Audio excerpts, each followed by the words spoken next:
प्रिय दोस्तों, दैनिक आहार कार्यक्रम में आपका स्वागत है, जहां वचनों के माध्यम से ईश्वर हमारी आत्मा को पोषित करते हैं।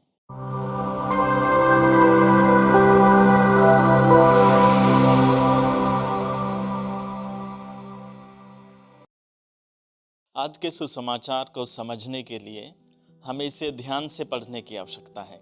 अगर हम इसे एक बार पढ़ें तो शायद हमें कुछ समझ में ना आए, इसलिए आपसे आग्रह है कि सुसमाचार के इस भाग को बड़ी भक्तिपूर्वक ध्यान केंद्रित करते हुए पढ़ें।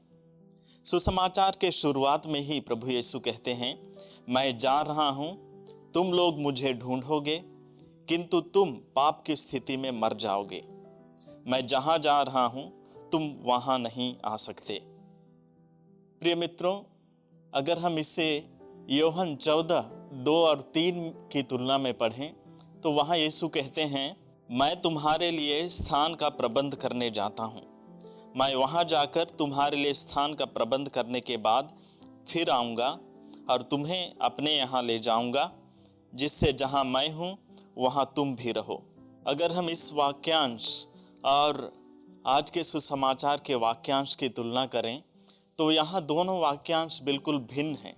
यह जो आज का सुसमाचार है ठीक उसके विपरीत है और ईश्वर की प्रवृत्ति के विपरीत भी है, क्योंकि यीशु ख्रिस्त इस संसार में आए थे ताकि वे जीवन प्रदान करें, जैसा कि वे संत यूहन्ना के सुसमाचार अध्याय 10:10 में कहते हैं, मैं इसलिए आया हूं कि वे जीवन प्राप्त करें, बल्कि परिपूर्ण जीवन प्राप्त करें। अब सवाल यह उठता है कि प्रभु क्यों कहते हैं तुम पाप की स्थिति में मर जाओगे। यदि हम सुसमाचार के पूरे अंश को ध्यान पूर्वक पढ़ें तो हमें यहीं पर पता चल जाता है कि प्रभु यीशु यह वाक्यांश क्यों कहते हैं कि तुम पाप की स्थिति में मर जाओगे।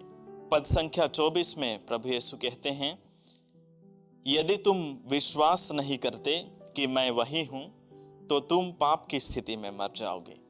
इसका मतलब यह है, चूंकि लोगों ने उन पर विश्वास नहीं किया कि वे पिता ईश्वर द्वारा भेजे गए ख्रिस्त हैं, इसलिए उनके अविश्वास के कारण यीशु ने वह बात कही। यहाँ पर हम यूहन्ना 3:16 और 18 को भी याद कर सकते हैं। वहाँ पर प्रभु का वचन कहता है, जो उसमें विश्वास करता है उसका सर्वनाश ना हो, बल्कि अनंत जीवन प्राप्त करे। जो पुत्र में विश्वास करता है वह दोषी नहीं ठहराया जाता है, जो विश्वास नहीं करता वह दोषी ठहराया जा चुका है, क्योंकि वह ईश्वर के इकलौते पुत्र के नाम में विश्वास नहीं करता। अतः कारण स्पष्ट है कि यीशु क्यों कहते हैं तुम पाप की स्थिति में मर जाओगे।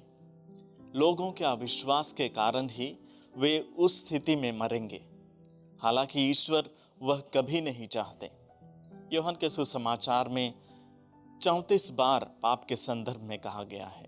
पाप का मुख्य कारण ख्रिस्त का तिरस्कार या विश्वास ना करना ही बताया गया है।